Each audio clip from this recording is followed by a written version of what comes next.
Bienvenue dans Manga Badass. Alors on va s'attarder sur des achats de lecture manga et on va commencer par Grand Blue Fantasy. Je ne peux pas vous cacher ma grosse déception. Je me suis fait avoir certainement par la touche graphique de l'œuvre et je me suis fait avoir certainement par la licence. Par la licence car j'ai croisé cette licence en tant que jeu de combat sur des plateformes de streaming, sur internet. Je m'attendais à un manga très jeu de rôle, un peu à la Final Fantasy. Et oui, je vois le truc. Seulement, le problème, c'est que la narration est à chier. Il n'y a pas d'autre mot.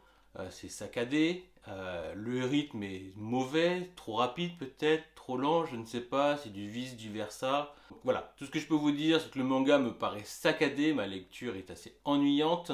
Et pour tout vous dire, je vais pas vous en dire plus parce que j'ai pas réussi à le finir.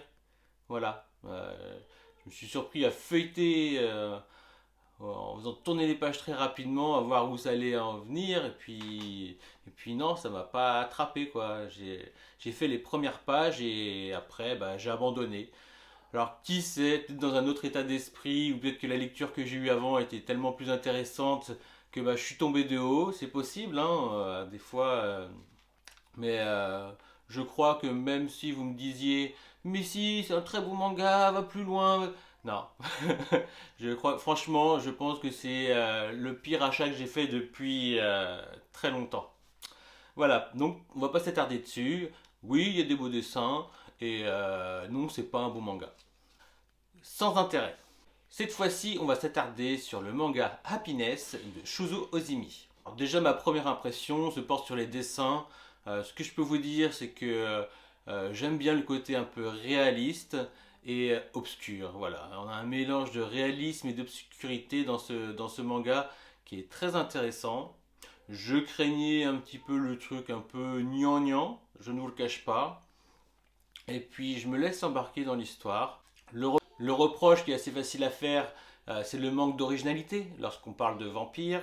Ce ne sera pas la première fois, mais après, ce qui est important, bah, c'est le traitement de l'histoire, et là-dessus, je ne suis pas déçu. Après, ce qui est assez intéressant dans l'histoire, c'est à savoir si elle est bien traitée. Encore une fois, ça ne fait pas preuve d'une grande originalité, néanmoins ça se lit très bien et c'est vraiment plaisant à lire en fait. Les personnages sont attachants et même intéressants, et ça c'est vraiment une force dans une histoire. Et ce qui fait plaisir, c'est qu'à travers le personnage principal, on peut voir que son comportement change et que ses réactions sont différentes. Et voilà, donc ça met un petit peu d'énergie à ce manga qui pourrait se valoir peut-être un peu plat au premier abord. Pour moi, ce qui concerne le traitement de l'histoire et des personnages est vraiment très réussi. Et à la fin du premier tome, j'ai qu'une envie, c'est de lire le second tome.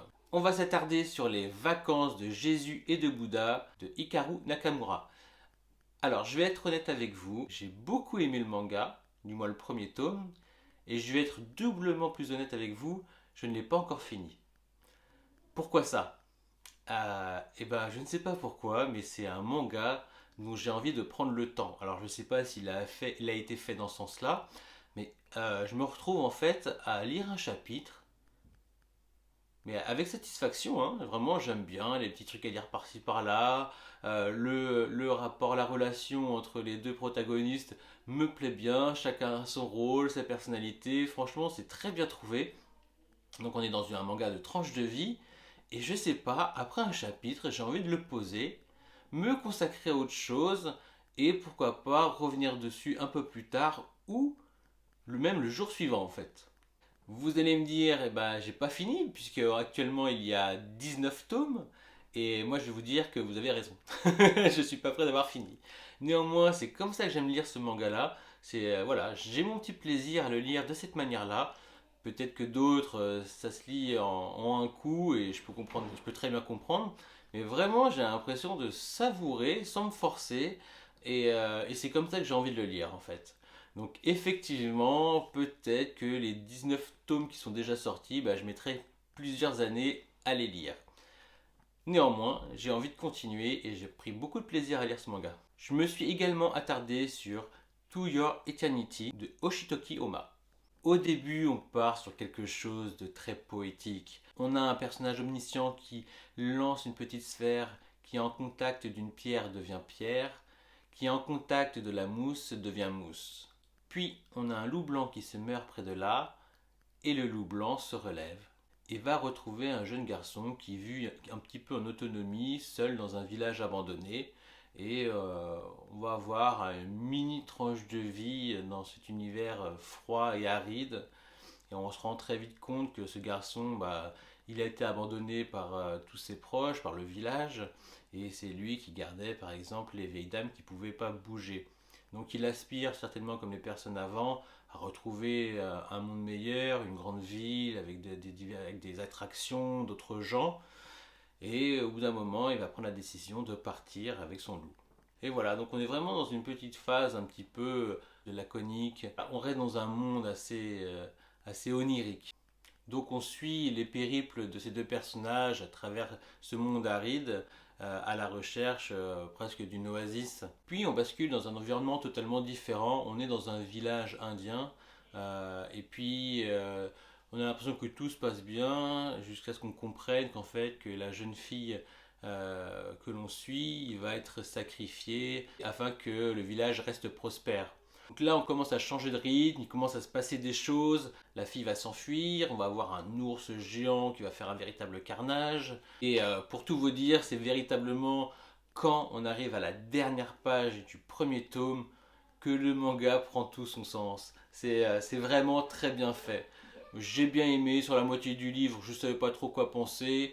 La deuxième partie, bon, ça se lit déjà un peu plus vite. Mais pareil, est-ce que ça vaut vraiment le coup de lire la suite?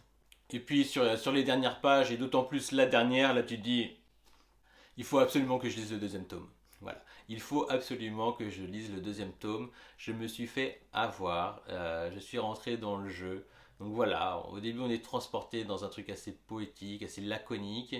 Ensuite on va dans un autre environnement où on se laisse porter par une nouvelle histoire, on a l'impression, une nouvelle découverte. On se dit, bon, qu'est-ce qui va se passer? Est-ce que ça va rester dans ce rythme-là? Et non, ça change de rythme. On voit commencer à avoir des dangers qui apparaissent. Et puis à la fin, il y a ce cliffhanger, mais qui est vraiment superbe. Donc voilà, je vais continuer To Your Eternity. J'ai également testé Sky High Survival. Alors, il était temps, je pense que vous l'avez tous dans vos mangatech. J'étais curieux. On est dans du pur jus survival game horror ou survival horror. Pour moi, ça m'a fortement fait penser à Alice in Borderland, donc c'est un des rares que j'aime bien d'ailleurs.